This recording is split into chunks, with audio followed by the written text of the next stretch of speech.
Hello বন্ধুরা, শুভ সকাল। এই দেখো আমি কড়াইতে তেল দিয়েছি, এর মধ্যে সাদা জিরে দেবো। আজকে একটা লটিয়া মাছের রেসিপি করে দেখাবো, এবার দেখতে থাকো। দেখো আমি সাদা জিরে ফোড়ন দিয়ে দিলাম।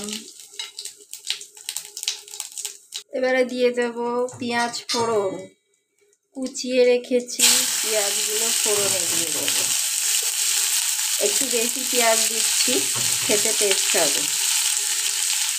এবারে পেঁয়াজটা একটু লাল করে ভেজে নেব। এ দেখো পেঁয়াজগুলো লাল ভাজা হয়ে গেছে, এবারে মাছগুলো দিয়ে দেবো। এ দেখো এবারে আদা রসুন পেস্ট বাটা দিয়ে দিলাম। এবারে হালকা করে ভেজে নেব। এ দেখো টমেটো কুচি দিয়ে দিয়েছি। এবারে মাছগুলো দিয়ে দেবো, এবার নাড়বো। এ দেখো বন্ধুরা, সব মশলা আমি দিয়ে দিয়েছি। এবারে ঝুড়ো বানাবো লটিয়া মাছের, দেখতে থাকো। এ দেখো বন্ধুরা, লটিয়া মাছের ঝুড়ি বানিয়েছি। এ দেখো আবার রান্না শেষ।